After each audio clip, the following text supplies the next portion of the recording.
Do not be afraid. That's one of the most frequent direct commands in the Bible. The very fact that God communicates this message more than almost any other seems to indicate that fear is a very influential human emotion and response. I know it's one that I have struggled with throughout my entire life. One of the biblical accounts that I can relate to is Moses. God had a special plan for Moses to help free the Israelites from slavery. In Exodus 3:7, God says to Moses, "I have indeed seen the misery of my people in Egypt. I've heard them crying out because of their slave drivers, and I'm concerned about their suffering. So I've come down to rescue them from the hand of the Egyptians and to bring them up out of the land into a good and spacious land, a land flowing with milk and honey. And now the cry of the Israelites has reached me, and I've seen the way the Egyptians are oppressing them. So now go, I'm sending you to Pharaoh to bring my people, the Israelites, out of Egypt." Now, lots of sermons have been preached and lessons have been taught about Moses' excuse and his resistance to this call of God. Here are some of the list of some of Moses' response or excuses.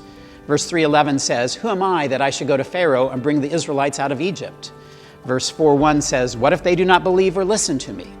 4:10 says, "I've never been eloquent, neither in this past nor since you have spoken to your servant. I'm slow of speech and tongue." And then finally in 4:13 he says, "Please send someone else." Well, God responds to each one of these of Moses' objections. Moses says, "Who am I?" And God says in 3:12, "I will be with you." Moses says, "What if they do not believe or listen to me?" And God says in 3:18, "They will listen to you, and I will give you three signs to validate your message." Moses says, "I'm not good with words." And God says in 4:11, "I will help you speak." Moses says, "Please send someone else." And God gives into that and says in 4:13 he would send a mouthpiece, and that mouthpiece was Aaron. But we know eventually Moses became God's mouthpiece. Were Moses' concerns legitimate? I believe they were. But what kept him from moving forward to address these concerns and follow the plan that God had for him? I believe it was fear. Fear of not being believed, fear of failure, fear of not being respected, fear of being very inadequate. Those are the types of fears that I deal with almost every day. I'm assuming many of you do as well. Even in preparing this devotional, I had to encounter those fears. What gives you and me the ability to make it through those fearful situations?